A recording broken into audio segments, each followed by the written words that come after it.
So what'd you get? I mean, like Christmas was just a little over a week ago, and maybe you've put away the gifts and you've forgotten what you've received. What'd you get? Now that's a question kids always seem to ask one another, especially when they return back to school. What'd you get? I remember I was probably 8 years old and going to school after Christmas break. We called it Christmas break in those days. And my friend Robert couldn't wait to tell us what he got. He said it was a great Christmas. He said, first, I went to my dad's house, and I got a BB gun, and I got a G.I. Joe, and a G.I. Joe Jeep, and I got a bike. Then he said I went to my mom's house, and I got $40 in cash, and I got my very own television for my bedroom. And then we went to Disneyland for the weekend. Blessed are the ones who rake it in on Christmas, for they shall be truly lucky. Or at least I thought so at the time, right? It wasn't until some years later that it began to dawn on me why Robert got so much for Christmas. It wasn't that he was necessarily lucky. It was that his mom and dad were divorced, and they were trying to outdo one another to gain Robert's affection. Which is more blessed? To get a lot for Christmas, or to be in a home where love is not something people try to buy? Grace to you and peace from God our Father and our Lord and Savior, Jesus Christ. Amen. It's a short leap between what you get and how much you got. The emphasis is on stuff. It might be possessions, might be money, it might be security. I have a lot of stuff. And this Christmas, I got more stuff. And some of the stuff I got, I didn't even ask for, but I'm glad I got it, because now I wonder, how did I ever live without it? By all accounts, I'm fairly wealthy. And so are you.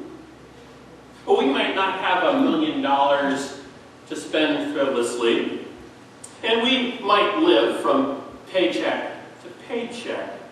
But when compared to the rest of the world, we live like kings. According to the research done by the Brookings Institute, 8% of our world, or 600 million people, live not just in poverty, no, in extreme poverty. That means they live on less than $1.90 a day. In the United States, the average household net worth is 27% higher than the next country, which is Sweden. And we have more disposable income than any other country on the face of the earth. And of course, we know that living in Tulare County, that there is extreme poverty in our very own neighborhoods. And yet, many of us live at a higher standard than many others in our county. All of which makes what Jesus said in one of his sermons so deeply challenging and difficult. Blessed are the poor, Jesus said. Really? Blessed are the poor? You mean, Jesus, it's better to be poor than wealthy? Do you mean, Jesus, that it's God's desire that we have nothing? You can only imagine that those words were as jarring to the people in Jesus' day as they are to us right here, right now. The sermon Jesus said those words in are recorded in both Luke, the Gospel, and Matthew, the Gospel. However, there are a couple of differences. One difference is, in Luke, Jesus delivers the sermon on a flat area called the plain. In Matthew, Jesus climbs a hill and he preaches in what's known as the Sermon on the Mount. That's a minor difference. The greater difference, however, is in Luke. Jesus simply says, "Blessed are the poor." In Matthew, Jesus is recorded as saying, "Blessed are the poor in spirit." That's a big difference. Some scholars would suggest that Jesus is being recorded by preaching two different sermons to two different groups, and depending on who he was speaking to, the emphasis is going to be different. Other scholars believe that maybe the sources that Matthew and Luke are leaning on for this information heard the sermon differently. I don't know why the discrepancy. But in the Gospel of Luke, poverty, the separation of the status between those who have and those who do not have, the poor, money itself is mentioned more often than in any other gospel. Luke hones in on the issue of poverty. And he calls attention to not just what it means to be poor, but how do you respond to the poor? His focus is deeply and loud and clear on compassion. Blessed are the poor, Luke has Jesus saying with no qualifications whatsoever about being poor in spirit. So who is he talking about? Who are these poor? The word poor used here in the original language Greek is patokos, which means to shrink, to cower, to cringe. It was a word used to describe a person who is in total desperation and destitution, who crouched in humility while begging, who hid his or her face while asking for help. This is not a word that just describes the poor, oh no. This is a word that describes the begging poor. The poor were definitely not people everyone else thought should be blessed. For folks in those days, to be blessed meant that you had a certain level of power, influence, money, fame, pleasure. Homer, the great Greek author and poet, said that a man, and remember in those days it was all about men, a man was blessed if he had wealth, a good wife, and children. The Greek philosopher Aristotle said that to be blessed was a virtue everyone should ascribe to. So who, in their right mind, would ascribe to poverty? How is it that Jesus is said to say that the poor have this blessing? To begin to get at this, we need to remember that Jesus did not come to advance the values of the world. And we're going to miss the point entirely if we think that what God believes to be important is the same as what Madison Avenue and Wall Street and Hollywood and Washington, D.C. think are important.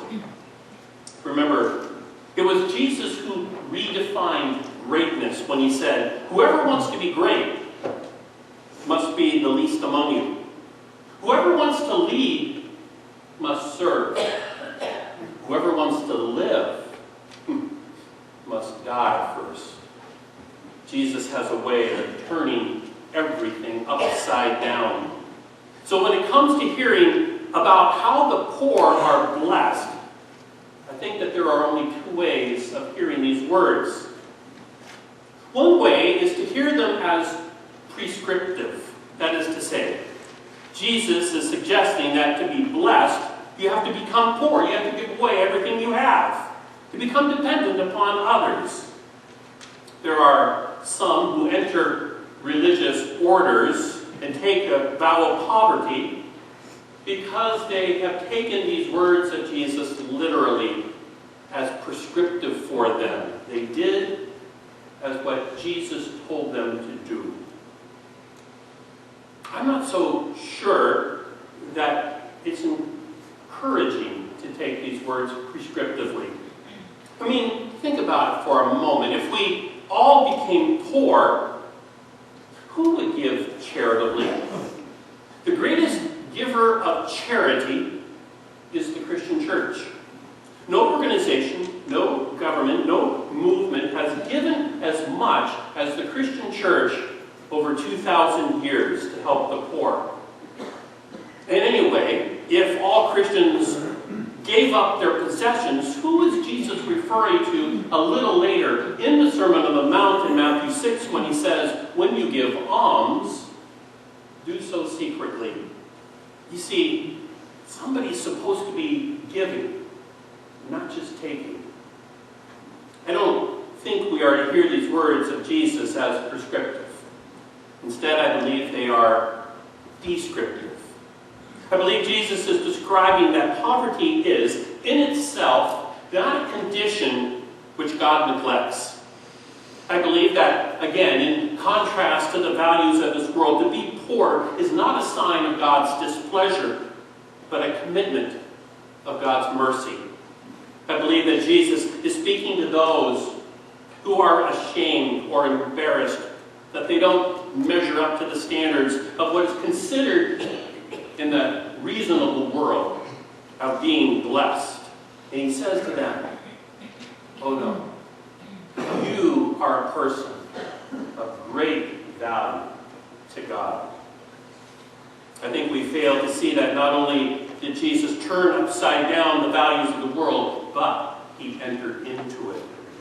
We just celebrated the birth of Jesus into the world, born as a child into a poor couple, Mary and Joseph, who lived an austere life far from the glamour and excessiveness of what Caesar or Herod or Pilate would consider to be a blessed life.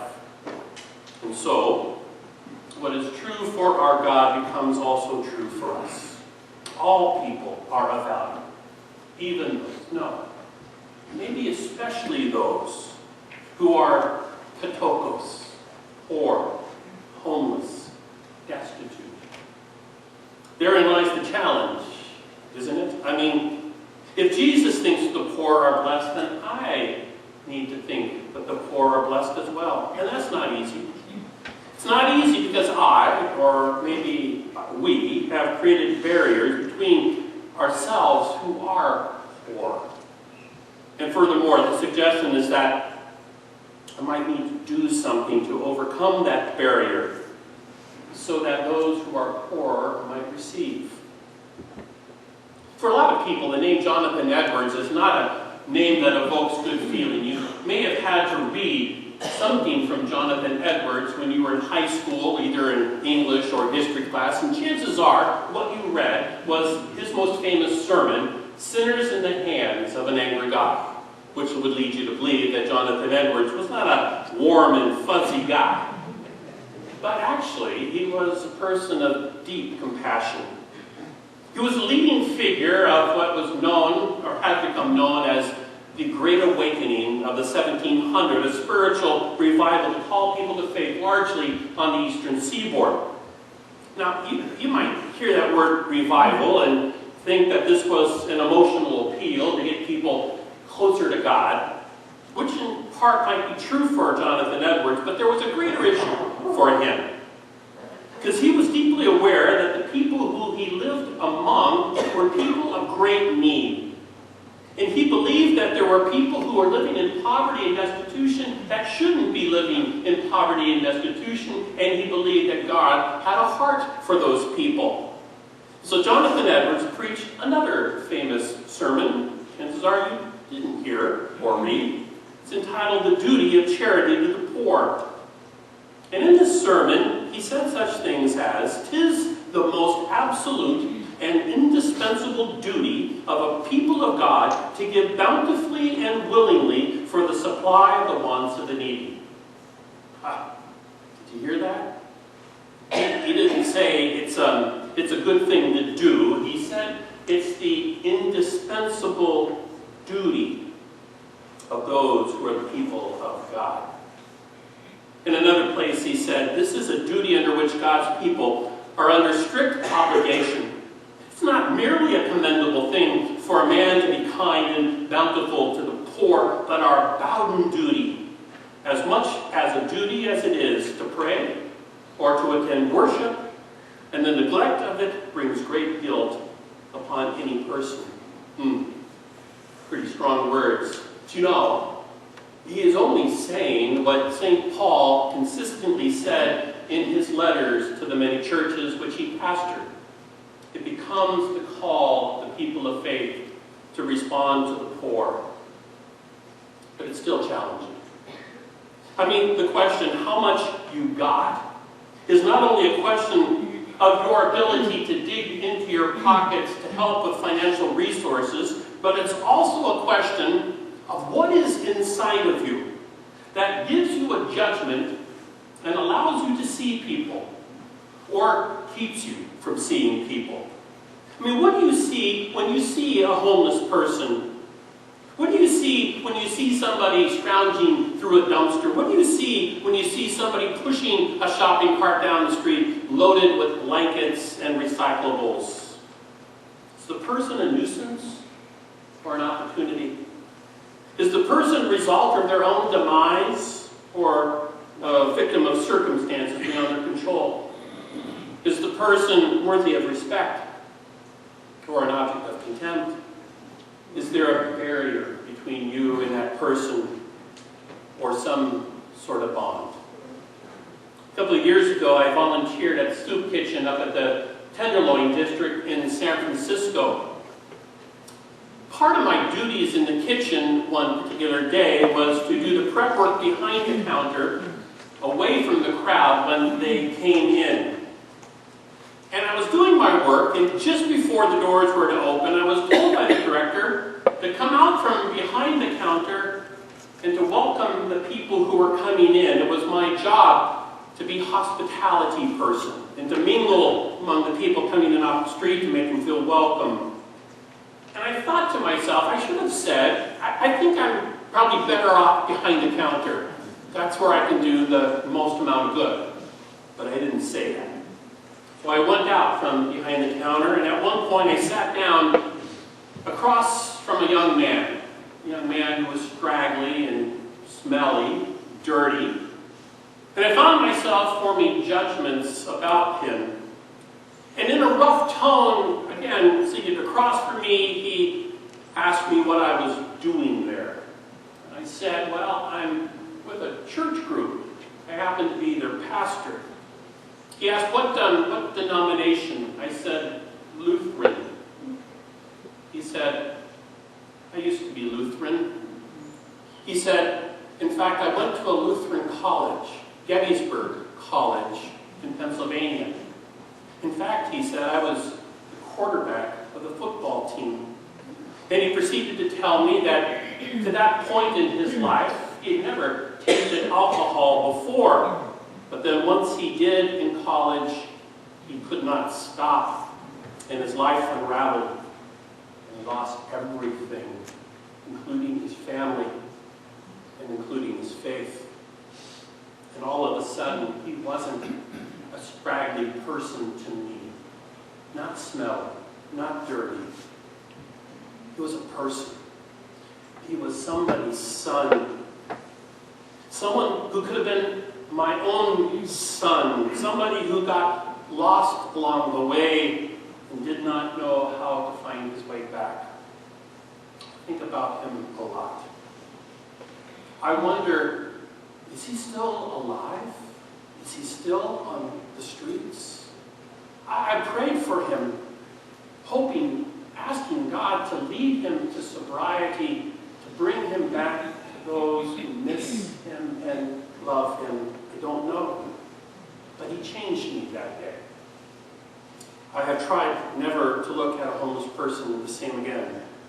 And I'm trying to remember that behind every person that is poor, every person on the street, every person without a home, that's somebody's child. That person is a child of God.